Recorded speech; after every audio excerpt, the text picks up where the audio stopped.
Pessoal da Campus Party Portugal, peço aqui desculpas aos palestrantes que eles precisam se alongar, às vezes por mais de 30 minutos, mas como tem outros esperando, a gente precisa ir tocando e como já demorou um pouquinho, eu não vou me alongar mais e vou começar apresentando os próximos palestrantes. Com muita alegria, apresento para vocês Maite Lourenço, fundadora do BlackRock Startups. Eu já entrevistei ela uma vez no Brasil e trago ela a Portugal mais uma vez com muita alegria. Nossa embaixadora Cecília Roque, uma professora investigadora, dizem que é da mais alta nata de investigação de Portugal. Heraldo Ourém, diretor de inovação e competitividade empresarial do Porto Digital. Muito bem-vindo, Heraldo Ourém. E Lídia Caldana, Global Brand Strategies, Trend Forecast and Consumer Insight Analyst. Olha, um cargo longo assim, quase derruba o apresentador. Vamos para os 4 palcos. Venho-vos falar um bocadinho também sobre ciência e sobre uma paixão muito particular que eu tenho, que é uma paixão relacionada com sentidos artificiais. Isto parece assim um bocadinho esquisito, mas já vamos perceber. Portanto, de facto, o homem sempre se sentiu fascinado pela natureza e, de certa forma, tenta imitar essa natureza em variadas formas, como podemos ver neste exemplo, na arquitetura. Temos também, por exemplo, o exemplo desde os tempos de Leonardo da Vinci, não é? Sonhar em voar, ao fim e ao cabo o que nós queremos fazer é a mesma coisa que fazem os pássaros.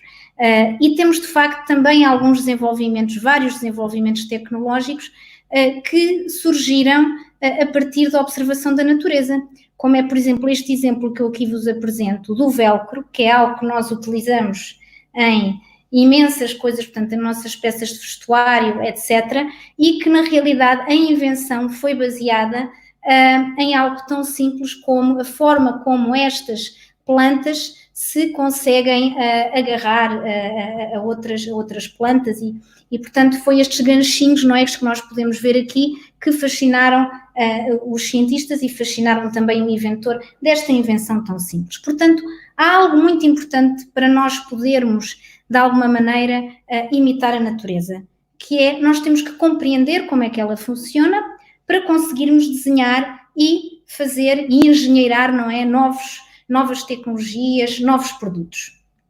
Ora, para nós compreendermos o que está à nossa volta, nós usamos os nossos sentidos. De facto, a visão e a audição, por exemplo, é dos sentidos que estão, de facto, mais desenvolvidos. Parece que está a haver Estava aqui a receber uma mensagem relativamente à apresentação, mas penso que toda a gente consegue ver os slides. Portanto, nós... há um dos sentidos que é, de facto, o sentido do olfato, que é aquele que está... que é dos mais misteriosos e é sobre este que de facto, nós pensamos e nós estudamos. Porquê é que os sentidos são também tão interessantes? Porque os nossos sentidos estão intimamente relacionados com o cérebro e por isso também se torna tão misterioso e tão interessante tentar perceber como é que eles funcionam. Ora, de facto, o olfato é algo que tem intrigado imenso os cientistas, portanto, é um sentido que é utilizado nos animais, como nós sabemos, como até uma forma de sobrevivência. No caso dos humanos, até há muito pouco tempo pensava-se que nós de facto não necessitávamos realmente muito do olfato, que não utilizaríamos assim tanto, o que não é bem verdade. Portanto, em 2004, o Prémio Nobel da Fisiologia e da Medicina foi atribuído a estes 2 cientistas, porque propuseram pela primeira vez como é que o sistema olfativo poderia estar organizado e fizeram até de uma forma que é neste momento comumente aceite pela comunidade científica, mas que na realidade ainda tem muitos pontos de interrogação. Aqui a pergunta é: o que é um cheiro? Não sei se vocês já pensaram sobre isso, mas realmente nós Se fecharmos os olhos, nós temos a capacidade de conseguir distinguir alguns cheiros dos outros. Às vezes há algumas coisas que nós não sabemos bem a que é que cheiram, ficamos na dúvida sobre o que será. Tentamos comparar com algo que nós pensamos que já cheirámos no passado. Portanto, o que é de facto um cheiro? Ou seja, o que há de tão misterioso quando nós temos uma flor na mão e sentimos este prazer em estar a cheirá-la ou conseguimos distinguir uma flor da outra? Portanto, o que é realmente bonito relativamente a este campo de investigação é que nós estamos a falar de coisas que não se podem ver. Portanto, os cheiros são invisíveis. Tanto como nós vemos aqui, quando eu tenho uma flor, eu representei aqui estas bolinhas e estes retângulos, mas na realidade isto são moléculas muito pequeninas que nós não vemos, e estas moléculas chamam-se compostos orgânicos voláteis. Eu não vos quero assustar com todas estas fórmulas químicas que eu coloquei aqui neste slide. O que eu vos queria de facto mostrar é que estes compostos orgânicos voláteis que compõem os cheiros têm uma variedade muito grande do ponto de vista da sua estrutura, do ponto de vista da sua função e também do ponto de vista da percepção que depois é dada aos humanos sobre estes compostos voláteis. E, portanto, um odor é geralmente um conjunto destes compostos. Portanto, aqui as perguntas que eu vos coloco é: como é que nós cheiramos? O que é o olfato artificial? E o que é o nariz eletrónico, que geralmente se costuma chamar de uma forma mais curtinha um e-nose. Ora, nós produzimos no nosso grupo de investigação, no âmbito de vários projetos que nós temos nesta área, nomeadamente um projeto europeu em que nos debatemos muito sobre esta questão do olfato artificial. Temos aqui um pequeno vídeo, que tem aqui o link, que eu vos vou mostrar e que eu penso que explica algumas destas questões que eu coloquei.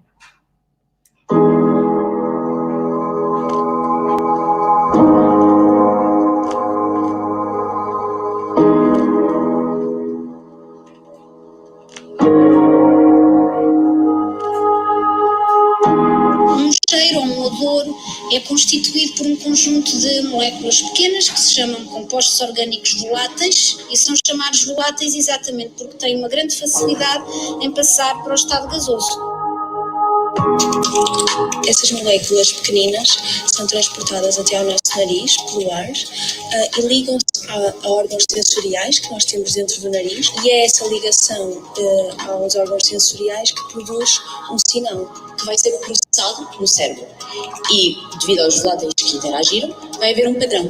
E o nosso cérebro, como já reconhece esse padrão, ou seja, temos a nossa base de dados, a nossa memória de um cheiro que a gente já cheirou anteriormente, e comparamos esse cheiro com o que já cheiramos anteriormente, e conseguimos assim identificar o que é que estamos a cheirar. O nariz eletrónico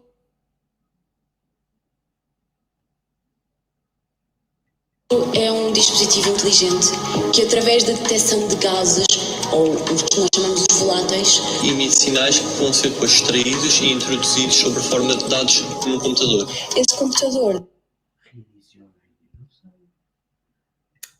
Vocês desculpem, acho que está a haver aqui alguns problemas de comunicação que me vieram aqui indicar. Portanto, eu vou tentar outra vez pôr o vídeo, mas também, se não conseguirem, não há problema, porque eu coloquei aqui o link. Portanto, se estiverem curiosos, eu vou tentar outra vez ver se conseguimos, de facto, visualizar o vídeo, porque eu estou a ver tudo, mas aparentemente vocês não. Portanto, vou tentar de novo. Isto aqui está...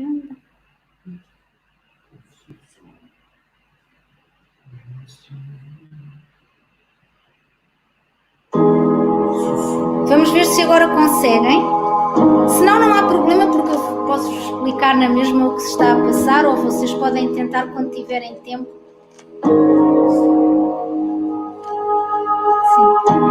Um cheiro ou um odor é constituído por um conjunto de moléculas pequenas que se chamam compostos orgânicos voláteis e são chamados voláteis exatamente porque têm uma grande facilidade em passar para o estado gasoso. Essas moléculas pequeninas são transportadas até ao nosso nariz pelo ar e ligam-se a órgãos sensoriais que nós temos dentro do nariz, e é essa ligação aos órgãos sensoriais que produz... eu tenho recebido aqui algumas mensagens que me dizem que não... Eu vou parar de partilhar os slides. Portanto, eu tenho recebido aqui algumas mensagens que acho que está a haver um problema com o vídeo, mas não há qualquer problema, porque eu explico-vos também tudo o que eu tinha no vídeo. Portanto, aqui o mais importante é vocês terem a possibilidade de utilizarem o link e no fim podem utilizar nas nossas redes sociais que nós temos este vídeo que explica. Mas como não passou o vídeo, não faz mal, eu explico-vos, portanto, ora eu vou então aqui colocar de novo, portanto, aquilo que eu realmente vos queria falar, vou então andar para trás, era sobre portanto, como eu vos tinha explicado, os odores são de facto constituídos por misturas destes compostos orgânicos voláteis, são estas moléculas muito pequeninas que não se veem, e a forma como nós cheiramos pode-se de facto ver também aqui neste slide, que eu espero que agora todos consigam ver, em que mostra que efetivamente, portanto, os cheiros, portanto, estes compostos voláteis são estas coisas pequeninas que vocês veem a sair aqui da flor, neste caso, portanto, eles entram na nossa cavidade nasal e nós na cavidade nasal temos aqui uma série de receptores que se chamam os receptores olfativos e os compostos orgânicos voláteis ligam-se a estes receptores olfativos. E quando há esta ligação, nós temos a transmissão de um sinal elétrico para o nosso cérebro. E, portanto, vamos ativar determinadas zonas do nosso cérebro. O que é que acontece? Como nós começamos a cheirar desde que nascemos, nós mesmo sem sabermos e de uma forma completamente inconsciente, nós fomos construindo aquilo que se chama uma base de dados de cheiros. E, portanto, nós fomos guardando e associando um determinado cheiro, por exemplo, a uma flor, ou ao café, ou ao chá, ou à manteiga, não é? Fomos associando estes cheiros a determinadas, portanto, a ativação de determinados receptores olfativos. E, portanto, quando nós cheiramos algo de novo, o que nós vamos fazer é, portanto, ativamos estes receptores olfativos e vamos tentar procurar na nossa base de dados qual é que a que é que corresponde, não é? A ativação dos receptores olfativos corresponde a algo que eu já tenha cheirado no passado.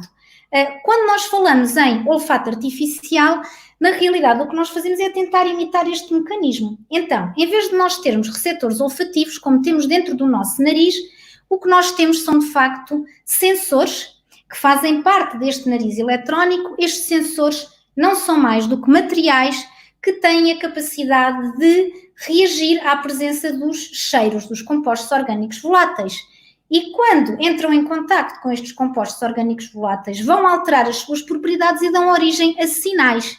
E estes sinais são, portanto, semelhantes aos sinais elétricos que os receptores olfativos enviam para o cérebro.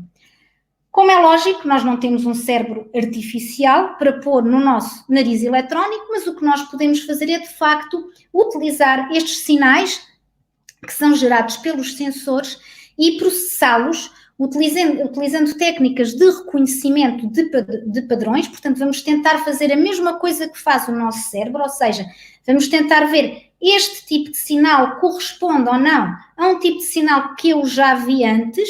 E então eu vou dizer, sim senhora, esta amostra é de facto uma flor.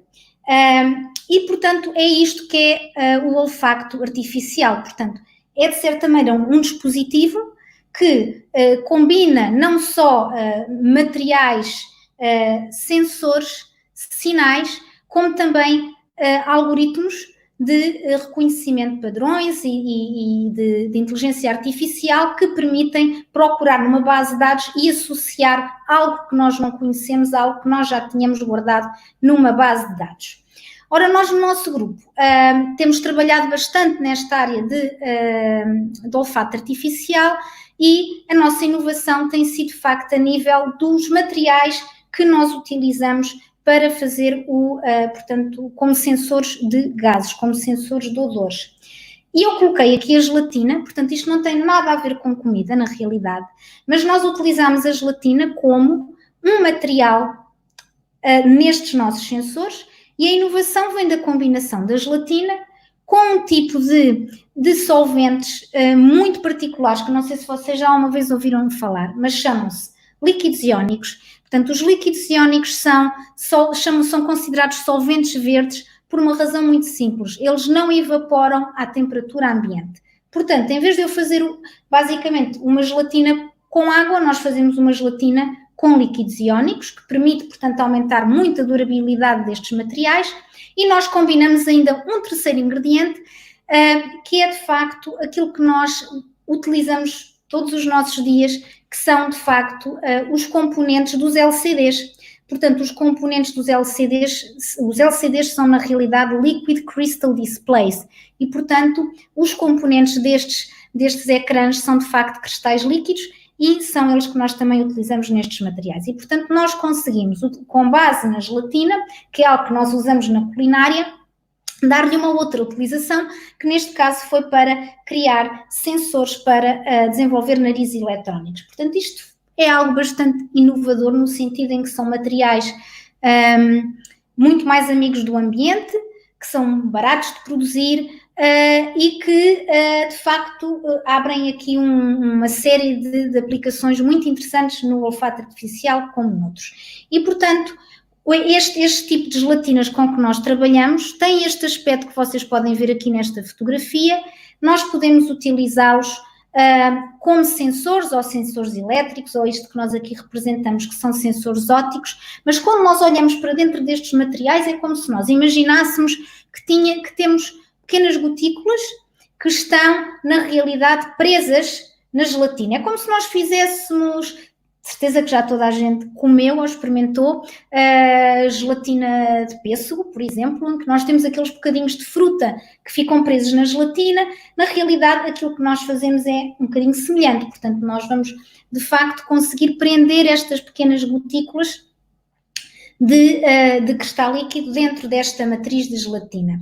E aquilo, bem, eu tenho aqui um outro vídeo, mas eu nem me vou arriscar a passá-lo. Portanto, aquilo que eu vos queria mostrar era que este é o aspecto dos nossos materiais, quando nós olhamos ao microscópio, e aquilo que acontece quando nós fazemos passar sobre estes materiais um cheiro, é que nós, de facto, vamos ter todas estas florzinhas coloridas que vocês veem aqui, elas vão desaparecer e depois o processo é reversível e elas voltam a aparecer. Isto traduz-se nestes sinais que nós depois podemos recolher e observar. Como vocês veem aqui, o que nós estamos aqui a ver, o sinal a subir e o sinal a descer, na presença destes compostos orgânicos voláteis, corresponde exatamente à forma como aquelas florzinhas que vocês viram começam a apagar e a acender.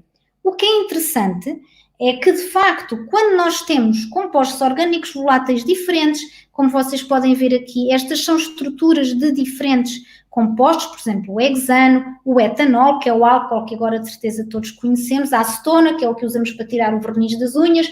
Portanto, o que nós vemos é que todos estes compostos voláteis dão origem a um sinal diferente e, portanto, é isto que nos vai permitir alimentar o nosso algoritmo, que permite, no fim, depois fazer, de facto, o reconhecimento de padrões. Portanto, com base nesta aproximação, portanto, é possível nós, por exemplo, pegarmos numa série de compostos diferentes e agrupá-los por métodos estatísticos, como vocês veem, em grupinhos diferentes. Portanto, eles de facto estão bastante distantes, quer dizer que eu os consigo distinguir.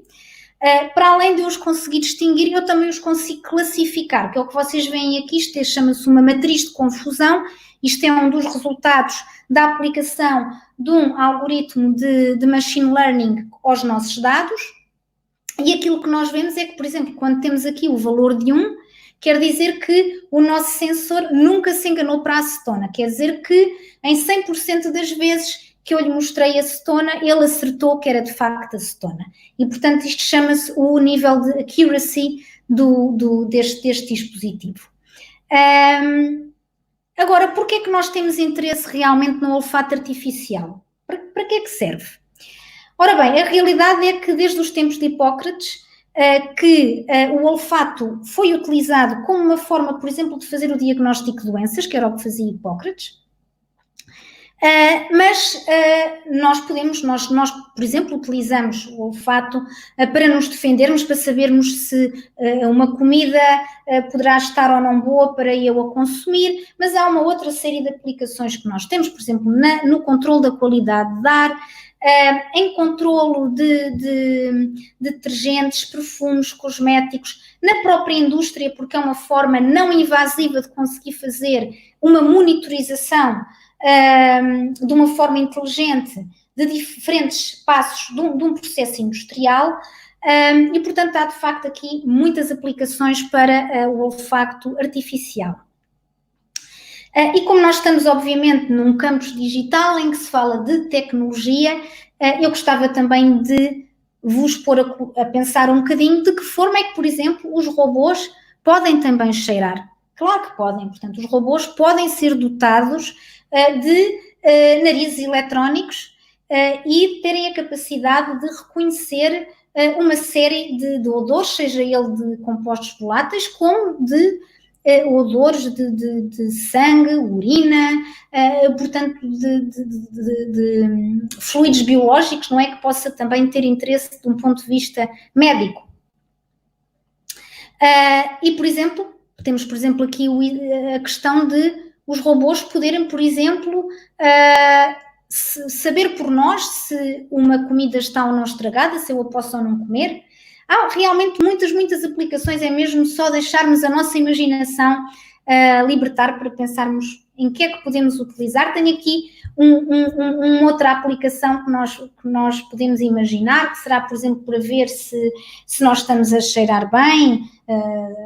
Temos um encontro, queremos ter a certeza que o nosso odor corporal está simpático, se calhar não precisamos de cheirar, podemos utilizar um device que nos diga se estamos ou não em condições de sair de casa, mas podemos também pensar em aplicações, por exemplo, humanitárias, que é, por exemplo, ter robôs que possam ser utilizados para missões de salvamento, através exatamente de cheirarem, não é?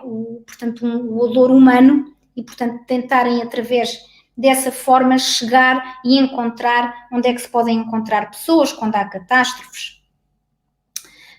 Uma outra aplicação que, obviamente, hoje em dia, portanto, todos nós estamos nesta situação da pandemia, do vírus da Covid, podemos então pensar que, por exemplo, se eu conseguisse ter um robô que, para além de, por exemplo, medir a temperatura das pessoas, que é o que este robô que nós temos aqui representado está a fazer, se, por exemplo, fosse possível cheirar se uma determinada pessoa pode ter uma infecção, poderia ser algo maravilhoso, porque é uma técnica completamente não invasiva, e na realidade já há alguns esforços de alguns cientistas e algumas empresas que, de facto, trabalham na área dos narizes eletrónicos para ver se será possível conseguir associar algum padrão de compostos voláteis, por exemplo, a esta doença que todos nós neste momento estamos a enfrentar. No nosso grupo, nós, por exemplo, estamos a trabalhar com um nariz eletrónico que possa ser utilizado para a detecção de infecções, não infecções virais, mas infecções bacterianas, neste caso porque nós sabemos que realmente diferentes bactérias têm diferentes padrões de voláteis e, portanto, isto pode também ser, de facto, algo muito interessante que se pode trabalhar. Também temos já alguns exemplos de como é que aqueles materiais de gelatina podem ser usados, por exemplo, para detectar se um peixe está a ficar estragado ou não, que é o que nós podemos ver, nós conseguimos detectar até de uma forma mais rápida do que os métodos convencionais que são usados. Pode ser usado, por exemplo, para saber se a gasolina está contaminada com etanol ou qual é a quantidade de etanol que nós temos na gasolina e, portanto, é de facto uma área muito interessante, a área de investigação em olfacto artificial. E eu espero que, apesar destes pequenos problemas técnicos que tivemos com o vídeo, que vocês possam ter aprendido um pouco mais sobre e possam ter ficado curiosos sobre esta área e até sobre a área de sentidos artificiais em geral, porque não há só o olfato artificial, há pessoas que trabalham com línguas eletrónicas, há pessoas que trabalham também com, por exemplo, devices que possam ser utilizados para o tato e, portanto, é de facto uma área muito interessante e que combina muito bem com uma série de avanços tecnológicos, nomeadamente na área da robótica. Dado que não tiveram a possibilidade de ver o vídeo, que eu acho que de facto explica muito bem tudo o que eu vos estive aqui a falar, se tiverem possibilidade podem tentar aceder aqui ao link do vídeo, ou então utilizar as nossas redes sociais também para poderem saber mais sobre o projeto, ou mesmo visitar o nosso site. Por fim, eu tenho aqui esta fotografia desta equipa fantástica, porque vocês sabem que não se faz ciência, não se faz tecnologia sem ter equipas fabulosas e, portanto, este é o meu grupo de investigação que eu tenho imenso gosto de ter a trabalhar comigo e agradeço muito a vossa atenção. Penso que já não temos muito tempo com estes pequenos problemas que tivemos também do ponto de vista tecnológico, mas se tiverem perguntas podem utilizar agora a possibilidade de colocá-las. Então, e muito obrigada pela atenção por quem acabou por ficar realmente a ver a apresentação, apesar de não ter sido possível ver o vídeo.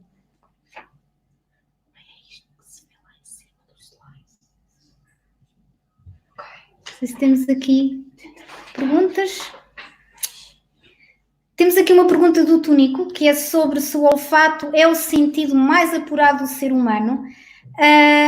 De facto, não se sabe exatamente porque não tem sido muito estudado. Sempre se olhou muito para o olfato dos animais, por exemplo, dos cães, até de abelhas. Portanto, as abelhas são animais dotados de sentido de olfato muito interessante. Portanto, ou seja, nos animais sempre se explorou muito esta questão do olfato e como é que pode ser utilizado. Por exemplo, até no vírus perdão, não é vírus, nos parasitas, por exemplo, do dengue, etc. Portanto, tem sido muito estudado noutros animais. Agora, no ser humano ainda há muitas perguntas, mas há de facto algumas evidências recentes que mostram que o sentido do olfato humano é muito mais apurado do que parece e que nós de facto o utilizamos de uma forma inconsciente.